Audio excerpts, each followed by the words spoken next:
Assalamualaikum warahmatullahi wabarakatuh. Baik adik-adik, apa kabar semuanya? Semoga dalam keadaan sehat ya. Untuk mata pelajaran hari ini yaitu pelajaran IPS. Jadi saya akan melanjutkan materi yang kemarin. Kemarin apa ada yang ingat kemarin kita mempelajari tentang apa? Semoga tidak lupa ya. Untuk hari ini saya akan menjelaskan tentang saluran-saluran mobilitas sosial. Langsung saja. Saluran-saluran mobilitas sosial itu ada 4. Yang pertama, pendidikan. Pendidikan merupakan saluran mobilitas vertikal yang sering digunakan karena melalui pendidikan orang dapat mengubah statusnya. Lembaga-lembaga pendidikan pada umumnya merupakan saluran yang konkret dari mobilitas vertikal ke atas, bahkan dianggap sebagai social elevator, yaitu perangkat yang mengangkat seseorang dari kedudukan yang rendah ke kedudukan yang lebih tinggi. Dapat dipahami? Jadi, saluran-saluran mobilitas sosial. Selanjutnya yaitu dampak positif dari terjadinya mobilitas sosial.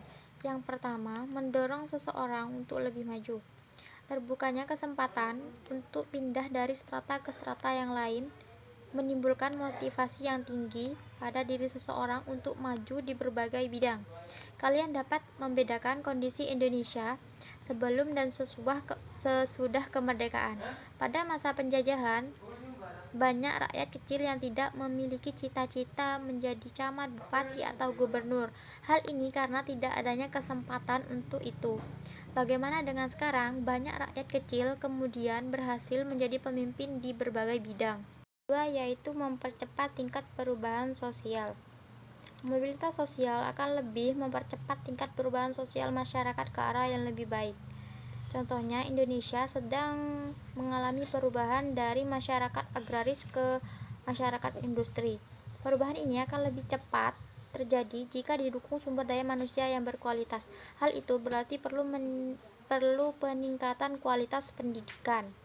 Yang ketiga, yaitu meningkatkan integrasi sosial.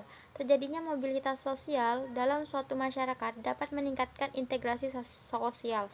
Contohnya, ia akan menyesuaikan diri dengan gaya hidup, nilai-nilai, dan norma-norma yang dianut oleh kelompok orang dengan status sosial yang baru sehingga tercipta integrasi sosial.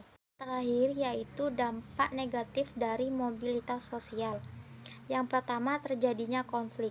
Mobilitas sosial merupakan salah satu perjuangan manusia dari kelompok sosial untuk mencapai posisi sosial yang lebih tinggi. Dalam hal ini sangat wajar kalau kemudian timbul persaingan yang kerap juga memicu konflik. Dalam perjalanan kehidupan manusia, persaingan tidak dapat dihindarkan. Persaingan selalu muncul dengan berbagai kategori. Bahkan persaingan bisa menjelma menjadi konflik. Yang kedua, yaitu gangguan psikologis. Seseorang yang memiliki jabatan kadang khawatir kehilangan jabatannya. Bahkan pada saat jabatan yang dimiliki sudah dilepas, kadang dia tidak rela melepaskan jabatan tersebut. Kan banyak orang yang setelah kehilangan jabatan, baik karena diganti maupun karena sudah selesai masa tugasnya atau pensiun, menjadi mudah gelisah. Yang mengalami keadaan seperti ini termasuk mengalami gangguan psikologis. Hal tersebut akan membahayakan diri sendiri karena stres yang berkepanjangan dan melahirkan berbagai penyakit psikis dan fisik lainnya.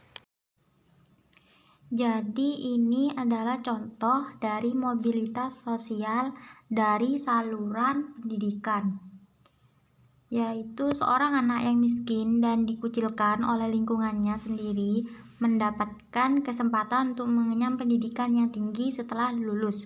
Anak tersebut kemudian menggunakan ilmunya untuk membantu lingkungan di sekitarnya.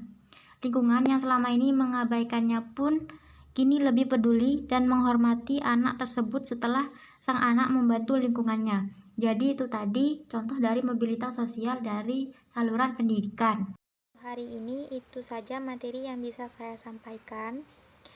Jika ada salah kata, saya mohon maaf dan jangan lupa tugasnya dikerjakan. Jika tidak mengerti bisa bertanya. Itu saja. Assalamualaikum warahmatullahi wabarakatuh.